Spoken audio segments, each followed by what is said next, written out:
आदरणीय अध्यक्ष महोदय जी, ये सदन में मैं पहली बार आज, मेरा प्रवेश भी नया है और भाषण का अवसर भी पहली बार हो रहा है। इस सदन की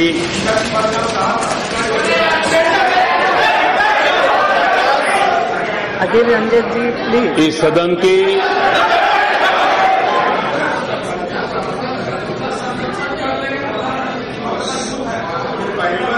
संसदीय परंपराएं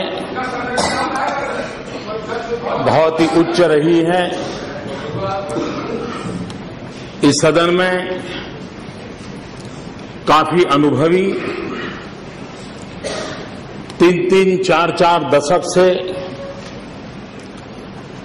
राष्ट्र के सवालों को उजागर करने वाले, सुलझाने वाले, लगातार प्रयत्न करने वाले वरिष्ठ महानुभाव भी इस सदन में विराजमान है।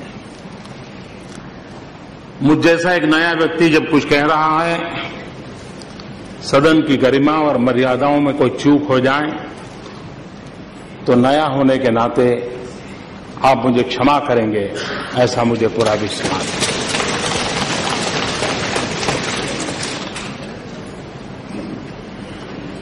राष्ट्रपति जी के अभिभाषण पर लोकसभा में 50 से अधिक आदरणीय सदस्यों ने अपने विचार रखे हैं। मैंने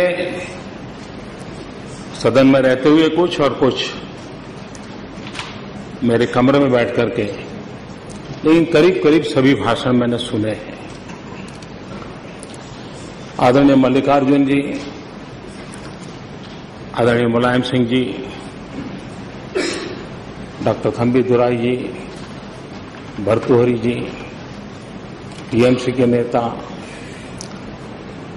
सभी वरिष्ठ महानुभावों को मैंने सुना है।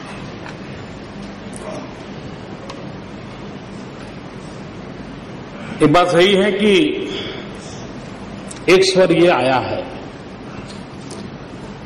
कि आपने इतनी सारी बातें बताई हैं, कैसे करोगे, कब करोगे? मैं मानता हूं एक सही विषय को स्पर्श किया है और एक मन में आना बहुत स्वाभाविक है। मैं एक अनुभव बताता हूं अपना। मैं नया गुजरात में मुख्यमंत्री बन के गया था और एक बार मैंने सदन में कह दिया, मैं गुजरात के गांवों में, घरों में 24 घंटे बिजली पहुंचाना चाहता हूं। तो खैर ट्रेजरी बेंच ने बहुत तालियां बजाई, सामने की तरफ सन्नाटा था, लेकिन हमारे जो विपक्ष के नेता थे, चौधरी अमर सिंह जी, कांग्रेस के वरिष्ठ नेता थे, बड़े सुलझे हुए थे। वे बाद में समय लेकर के मुझे मिलने आए। उन्होंने कहा, मोदी जी कहीं आपकी कोई चूक तो नहीं हो रही, आप नए हो, आपका अनुभव नहीं है और आप 24 घंटे बिजली इम्पॉसिबल है, आप कैसे दोगे? और एक मित्र भाव से उन्होंने मेरी चिंता व्यक्त की थी। मैंने उनसे कहा कि मैंने सोचा है और मुझे लगता है कि हम करेंगे। बोले संभव ही नहीं है, 2000 मेगावाट अगर डेफिसिट है और आप कैसे करोगे? उनके मन में वो विचार आना बड़ा स्वाभाविक था, लेकिन मुझे इस बात का आनंद है कि वो काम गुजरात में हो गया था और इसलिए यहां बैठे हुए काफी वरिष्ठ महानुभावों के मन में सवाल आना बहुत स्वाभाविक है कि भाई अभी तक नहीं हुआ, अब कैसे होगा? अभी तक नहीं हुआ, इसलिए शक होना बहुत स्वाभाविक है। लेकिन मैं इस सदन को विश्वास दिलाता हूं कि राष्ट्रपति जी ने जो रास्ता प्रस्तुत किया है, उसको पूरा करने में हम कोई कोताही नहीं बरतेंगे। हमारे लिए राष्ट्रपति जी का अभिभाषण ये सिर्फ परंपरा और रिचुअल नहीं है। हमारे लिए उनके माध्यम से कही हुई हर बात एक सैंक्टिटी है, एक पवित्र बंधन है और उसे पूरा करने का हमारा प्रयास भी है और यही भावना हमारी प्रेरणा भी बन सकती है जो हमें काम करने की प्रेरणा देती है। और इसलिए राष्ट्रपति जी के अभिभाषण को आने वाले समय के लिए हमने हमेशा एक गरिमा भी देनी चाहिए, उसको गंभीरता भी देनी चाहिए और सदन के हम सब ने मिलकर के उसको पूर्ण करने का प्रयास करना चाहिए। जब मतदान हुआ, मतदान होने तक हम सब उम्मीदवार थे, लेकिन सदन में आने के बाद हम जनता के उम्मीदों के दूत हैं। तब तो हम उम्मीदवार थे, लेकिन सदन में पहुंचने के बाद हम जनता की उम्मीदों के रखवाले हैं। किसी का दायित्व दूत के रूप में उसको परिपूर्ण करना होगा, किसी का दायित्व अगर कुछ कमी रहती है तो रखवाले बन करके पूरी आवाज उठाना, ये भी एक उत्तम दायित्व है। हम सब मिलकर के उस दायित्व को निभाएंगे। मुझे इस बात का संतोष रहा कि अधिकतम इस सदन में जो भी विषय आए हैं, छोटी मोटी नोकझोंक तो आवश्यक भी होती है, लेकिन पूरी तरह सकारात्मक माहौल नजर आया। यहां भी जो मुद्दे उठाए गए उसके भीतर भी एक आशा थी, एक होप थी। यानी देश के 125 करोड़ नागरिकों ने जिस होप के साथ इस संसद को चुना है, उसका प्रतिध्वनि इस तरफ बैठे हो या उस तरफ बैठे हुए सबकी बातों में मुखर हुआ है। ये मैं मानता हूं एक शुभ संकेत है भारत के भाग्य के लिए। राष्ट्रपति जी ने अपने भाषण में चुनाव, मतदाता, ये परिणाम, उसकी सराहना की। मैं भी देशवासियों को अभिनंदन करता हूं, उनका आभार व्यक्त करता हूं कि कई वर्षों के बाद देश ने स्थिर शासन के लिए, विकास के लिए, सुशासन के लिए मत देकर के 5 साल के लिए विकास की यात्रा को सुनिश्चित किया है। भारत के मतदाताओं की ये चिंता और उनका ये चिंतन और उन्होंने जो हमें जिम्मेवारी दी है उसको हमें परिपूर्ण करना है। लेकिन एक बात मुझे हमने सोचनी होगी कि दुनिया के अंदर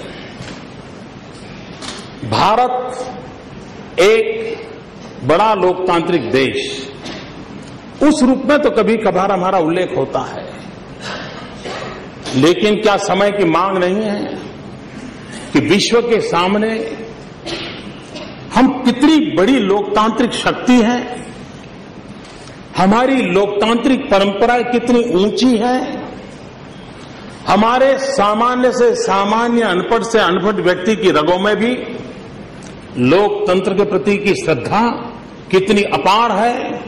अपनी सारी आशा आकांक्षाओं को लोकतांत्रिक माध्यम से परिपूर्ण करने के लिए वो कितना जागरूक है। क्या कभी दुनिया में हमारी इस ताकत को हमने सही रूप में प्रस्तुत किया है? इस चुनाव के बाद हम सबका एक सामूहिक दायित्व बनता है कि विश्व को डंके की चोट पर हम ये समझाएं, विश्व को हम प्रभावित करें। पूरा यूरोप और अमेरिका मिलकर के जितने मतदाता हैं उससे ज्यादा लोग हमारे चुनाव में शरीक हो। ये कितनी बड़ी ताकत है हमारी। क्या विश्व के सामने भारत के इस सामर्थ्यवान रूप को कभी हमने प्रकट किया है? मैं मानता हूं हम सबका दायित्व बनता है, और हमने, ये बात सही है, कुछ बातों में 1200 साल की गुलामी की मानसिकता हमें परेशान कर रही है। बहुत बार हमसे थोड़ा ऊंचा व्यक्ति मिले तो सर ऊंचा करके ये बात करने की हमारी ताकत नहीं होती है। कभी कभार चमड़ी का रंग भी हमें प्रभावित कर देता है। उन सारी बातों से बाहर निकल करके भारत जैसा सामर्थ्यवान लोकतंत्र और इस चुनाव में इस प्रकार का प्रकट रूप विश्व के सामने एक ताकतवर के रूप में प्रस्तुत होने का समय आ गया है। और हमने दुनिया के सामने सर ऊंचा कर करके, आंख में आंख मिला करके, सीना तान करके भारत के 125 करोड़ नागरिकों के सामर्थ्य को प्रकट करने की ताकत रखनी चाहिए और उसको एक एजेंडा के रूप में आगे बढ़ाना चाहिए। भारत का गौरव और गरिमा इसके कारण बढ़ सकती है। भाइयों बहनों, माननीय अध्यक्ष महोदय जी, ये बात सही है कि देश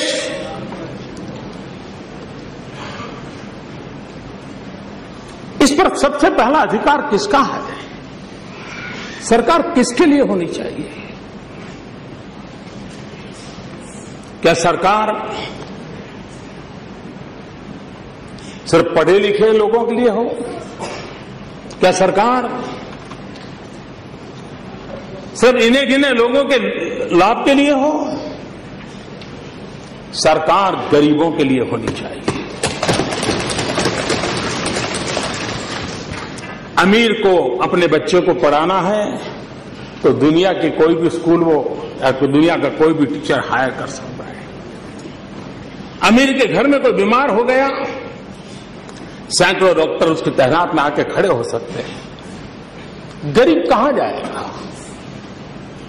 उसके नसीब में तो वो सरकारी स्कूल है, उसके नसीब में तो वो सरकारी अस्पताल है। और इसलिए सरकार का सबसे पहला दायित्व होता है कि वे गरीबों की सुने और गरीबों के लिए जिए। अगर हम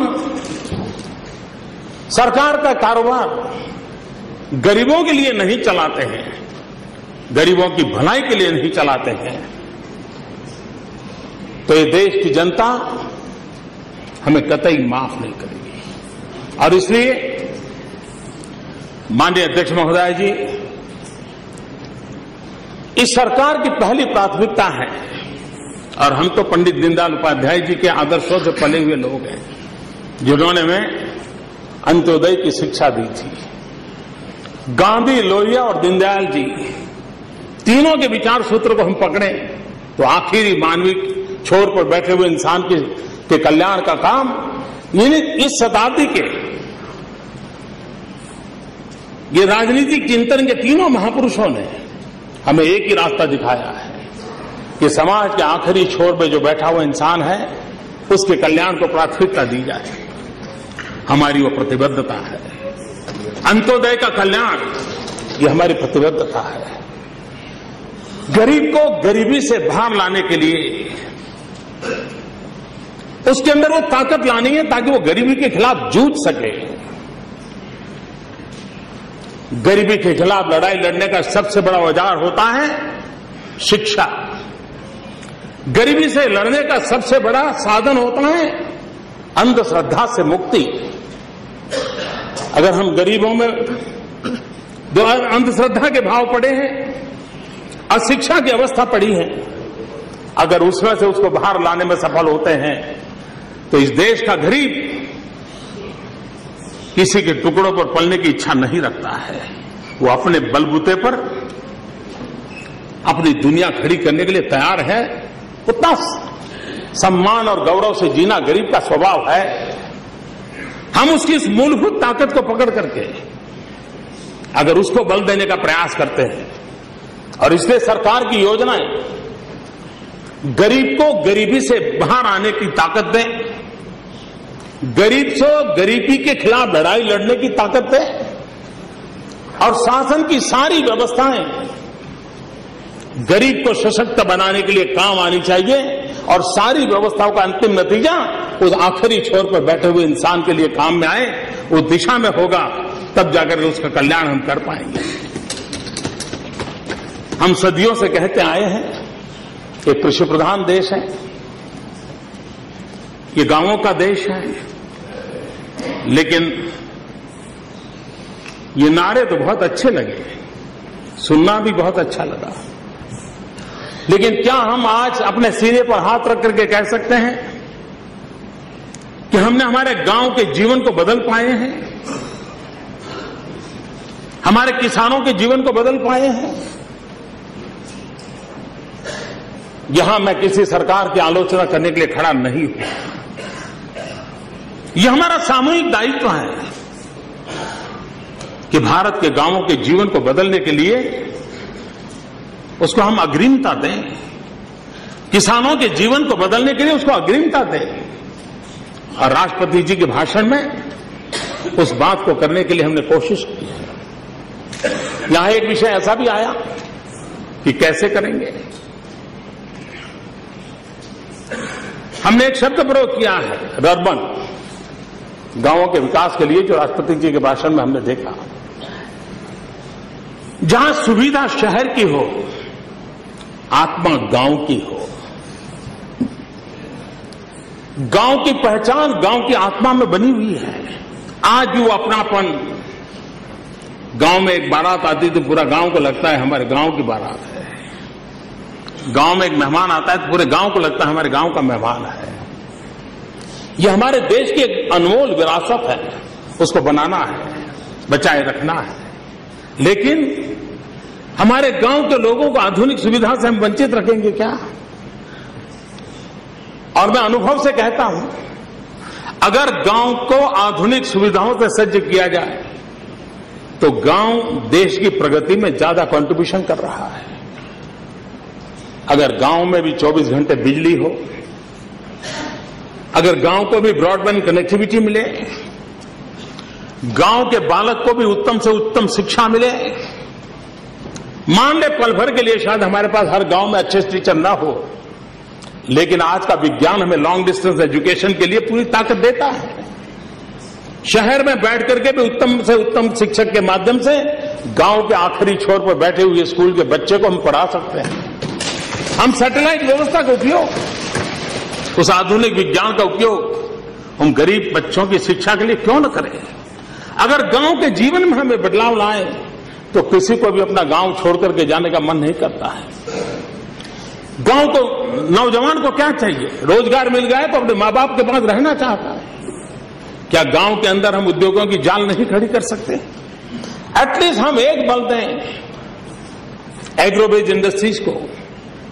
अगर हम मूल्य वृद्धि करें, मूल्य वृद्धि पर हम बल दें, और आज उसकी एक ताकत है, उस ताकत को अगर हमने स्वीकार किया तो हम गांव के आर्थिक जीवन को भी, गांव की व्यवस्थाओं के जीवन को भी बदल सकते हैं, और किसान का स्वाभाविक लाभ भी उसके साथ जुड़ा हुआ है। सिक्किम में छोटा सा राज्य है, बहुत कम आबादी है, लेकिन उस छोटे से राज्य ने एक बहुत महत्वपूर्ण काम किया है। बहुत ही निकट भविष्य में सिक्किम प्रदेश हिंदुस्तान के लिए गौरव देने वाला ऑर्गेनिक स्टेट बनने जा रहा है। वहां के हर उत्पादन ऑर्गेनिक होने वाला है। आज पूरे विश्व में ऑर्गेनिक खेत उत्पादन की बहुत बड़ी मांग है। होलिस्टिक हेल्थ केयर की चिंता करने वाला एक पूरा वर्ग है दुनिया में, जो मांगो उतना दाम देकर के ऑर्गेनिक चीजें खरीदने के लिए कतार में खड़ा है। ये ग्लोबल मार्केट को कैप्चर करने के लिए सिक्किम के किसानों ने जो मेहनत की है, उसको जोड़ करके अगर हम इस योजना को आगे बढ़ाएं तो दूर सुदूर हिमालय की गोद में बैठा हुआ सिक्किम प्रदेश कितनी बड़ी ताकत के साथ उभर सकता है। और इसलिए क्या कभी हम सपना नहीं देख सकते कि हमारा पूरा नॉर्थ ईस्ट ऑर्गेनिक स्टेट के रूप में हम कैसे उभार सकें, और पूरे नॉर्थ ईस्ट को ऑर्गेनिक स्टेट के रूप में हम उभारें, और विश्व के मार्केट को कब्जा करने के लिए भारत सरकार की तरफ से उनको मदद मिले, तो वहां दूर पहाड़ों में रहने वाले लोगों की जिंदगी में कितना बड़ा बदलाव आ सकता है। कृषि के जीवन में हमारी इतनी कृषि यूनिवर्सिटीज है, बहुत रिसर्च हो रही है, लेकिन ये दुर्भाग्य रहा है कि जो लैब में है वो लैंड पर नहीं है। लैब से लैंड तक की यात्रा जब तक हम उसको बल नहीं देंगे, हम कृषि को परंपरागत कृषि से बाहर ला करके आधुनिक कृषि की ओर जाने की आवश्यकता है। गुजरात ने एक छोटा सा प्रयोग किया था, सॉइल हेल्थ कार्ड। हमारे देश में मनुष्य के पास भी अभी हेल्थ कार्ड नहीं है, लेकिन गुजरात में हमने एक इनिशिएटिव लिया था। उसकी जमीन की तबीयत का उसके पास कारण रहे, उसके कारण से पता चला कि उसकी जमीन जिस पाक के लिए उपयोगी नहीं है वो उसी फसल के लिए खर्चा कर रहा था। जिस फर्टिलाइजर की जरूरत नहीं है उतनी मात्रा में वो फर्टिलाइजर डालता था। जिन दवाइयों की कतई जरूरत नहीं थी वो दवाइयां लगाता था। बेकार में साल भर में 50,000 लाख रुपए यूं ही फेंक देता था। लेकिन सॉइल हेल्थ कार्ड के कारण उसको समझ आई कि उसकी कृषि को कैसे लिया जाए। क्या हम हिंदुस्तान के हर किसान को सॉइल हेल्थ कार्ड देने का अभियान पूर्ण नहीं कर सकते? हम कर सकते हैं इसको। और सॉइल टेस्टिंग के लिए भी हम अध्ययन के साथ कमाई का भी एक नया आयाम ले सकते हैं। जो लोग मुझे पूछ रहे हैं कैसे करोगे, मैं इसलिए एक विषय को जरा लंबा खींच करके बता रहा हूं कैसे करेंगे।